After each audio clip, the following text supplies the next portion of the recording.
Today on the Big Dog Holler Barbecue channel, we're making West Tennessee dry ribs. So stick around and find out how we made them.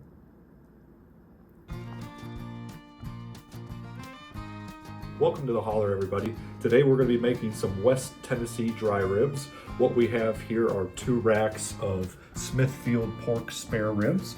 So let's get these cracked open and get things started.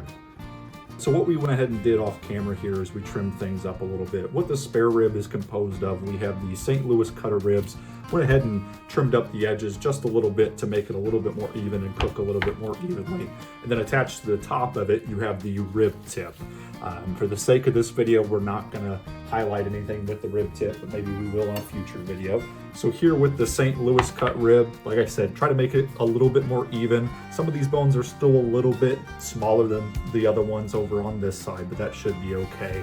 Took off the membrane as best as we could, and that's just gonna make it a little bit more tender, a little bit more fall off the bone, if you will. So up next, we have some of our seasonings.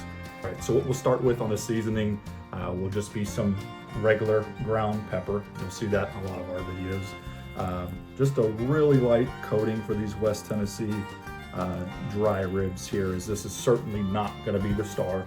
So we'll do that on both sides, just real light there. And we'll kind of pat it in, flip it back over.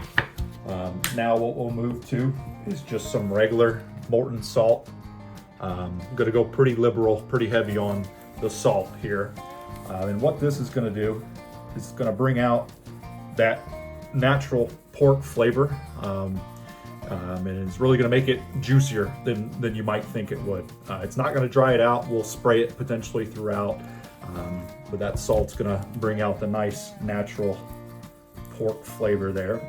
And once we're done doing this, like I said, apply it pretty heavily, kind of pat it in. We'll wait about 15 minutes. I'm gonna do a little bit more on this top side. Wait about 15 minutes, and then we'll throw them on the smoker.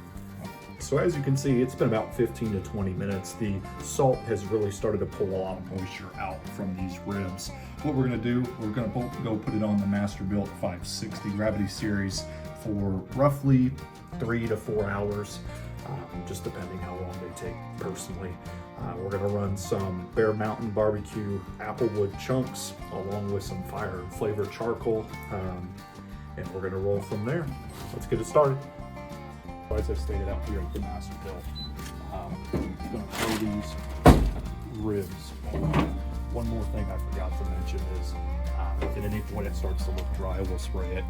Probably check about every hour. Spray it with some apple juice, maybe some apple cider vinegar, and roll from there. So let's let it ride.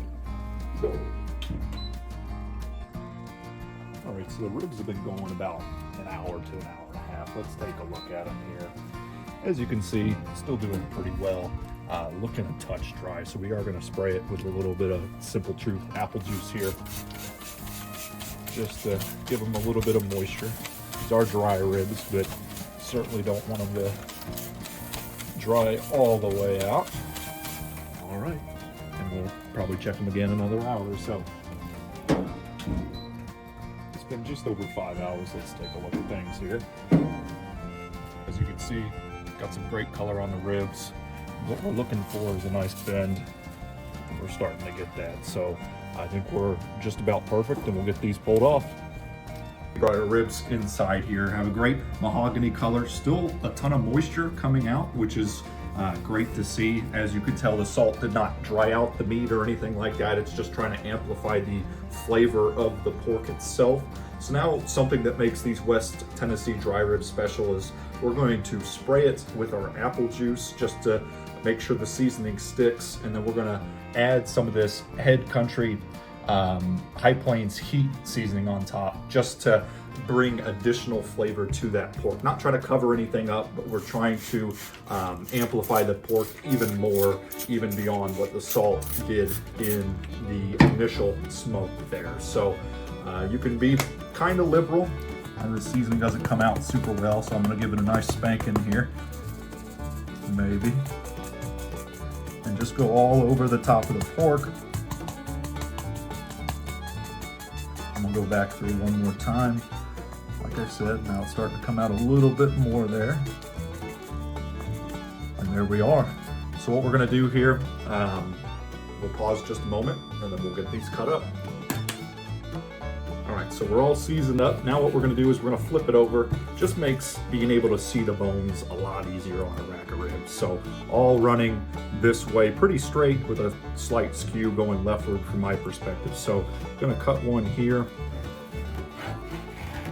We got it there, and then go here. And pop one of these ribs out, looking for a smoke ring. As you can see, smoke ring pretty much all the way through. I'll flip that over for your perspective. Still a decent level of juice, which is exactly what we're looking for. And there's our West Tennessee dry ribs.